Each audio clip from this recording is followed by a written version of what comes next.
मुझे संसद में पूछ रहे थे कि बीएसएफ क्या कर रही है। अरे ममता दीदी, हमने आपसे भूमि मांगी है, पूरी भूमि दे दो, बाढ़ को समाप्त हो जाने दो, एक परिंदा भी पैर नहीं मार पाएगा, परिंदा भी। आप जानबूझकर बॉर्डर पर भूमि नहीं देते हो क्योंकि घुसपैठ चलती रहे, आपकी वोट बैंक बढ़ती रहे और आपके बाद आपका भतीजा भी मुख्यमंत्री बनता रहे। भाइयों बहनों, ये होने वाला नहीं। ममता दीदी को मैं भारतीय जनता पार्टी का ग्राफ बताने आया।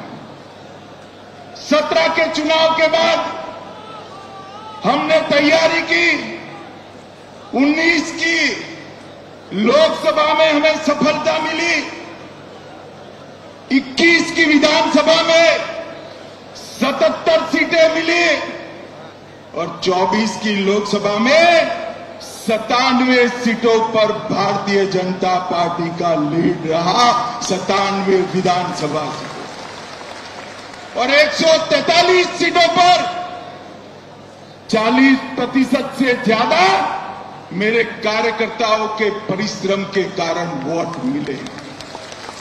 मैं आज ये नरेंद्र मोदी की सेना जो मेरे सामने बैठी है, भारतीय जनता पार्टी का कार्यकर्ता बैठा है, उसको मैं बताने आया हूं कि थोड़ा फासला बाकी है। आप 40% तो क्रॉस कर गए हो, 4-5% आगे बढ़ना है, 4-5। और अगले चुनाव में हमारी सरकार बनने जा रही। भाइयों बहनों, मैं आपको विश्वास दिला, 17 में मैं पार्टी का अध्यक्ष था, तब मैंने कहा था यहां हमारी सरकार बनेगी और आज वो दिन नजदीक आ गया है। 26 तक दिन रात एक कर हर एक बंगाल के मतदाता के पास जाइए और नरेंद्र मोदी का और भारतीय जनता पार्टी का संदेश लेकर जाए। पूरा देश चाहता है कि यहां देशभक्तों की सरकार बने, तुष्टीकरण वालों की सरकार न बने। ये ममता दीदी ने सोनार बांग्ला का स्वप्न तहस नहस कर दिया।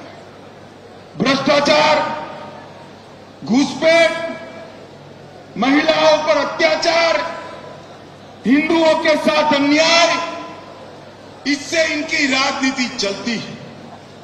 भाइयों बहनों, ये ममता दीदी ने, इनके शासन में एसएससी भर्ती घोटाला हुआ, पशु तस्करी घोटाला हुआ, डियर लॉटरी का घोटाला हुआ, कोयला घोटाला हुआ, मनरेगा घोटाला हुआ, प्रधानमंत्री आवास में घोटाला हुआ, राशन घोटाला हुआ, मिड डे मील में घोटाला हुआ, केंद्र के फंड हड़प कर लिए गए, नगर पालिका भर्ती घोटाला हुआ, गोरखालैंड टेरिटोरियल एडमिनिस्ट्रेशन का घोटाला हुआ, गाय की तस्करी का घोटाला हुआ।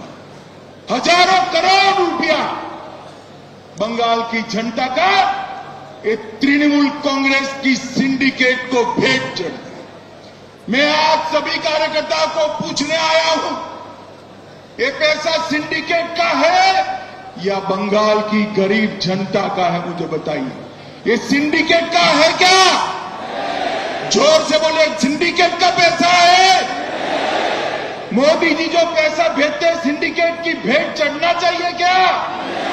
ये पैसे पर अधिकार बंगाल की महिला का है, माता का है, बेटी का है, बंगाल के गरीब का है, बंगाल के युवा का।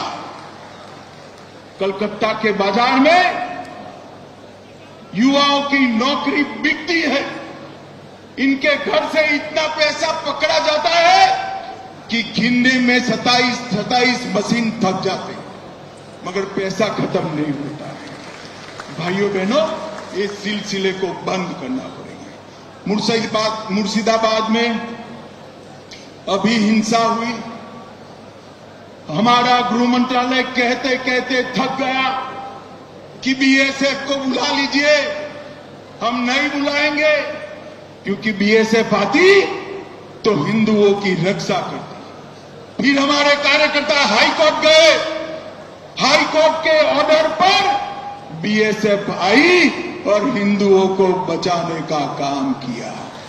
ममता जी, आपके नेताओं ने वो बीएसएफ को गाली बोला और आपके नेता वहां खड़ा रहकर दंगाइयों की हौसला अफजाई करते। मुझे कहने में कोई झिझक नहीं है, जिस प्रकार से बंगाल सरकार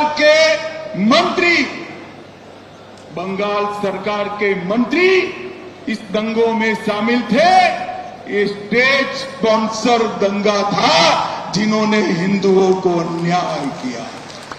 भाइयों बहनों, बेलडांगा में कार्तिक पूजा के दौरान हमला हुआ, सरस्वती पूजा पर हमला हुआ, क्योंकि मुहर्रम निकाल दिया जाए।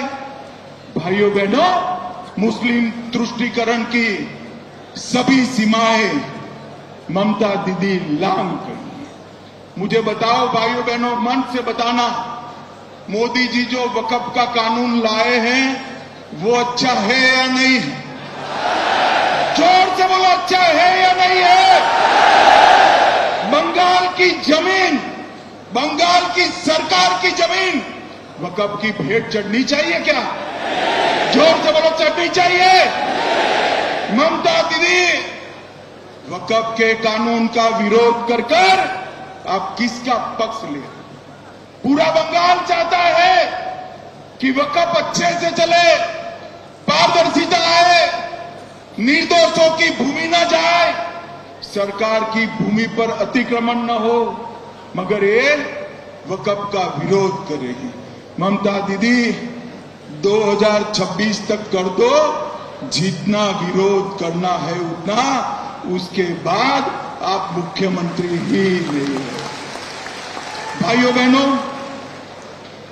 मस्जिदों के इमामों को वेतन देना शुरू किया, कोर्ट ने रुकवा दिया।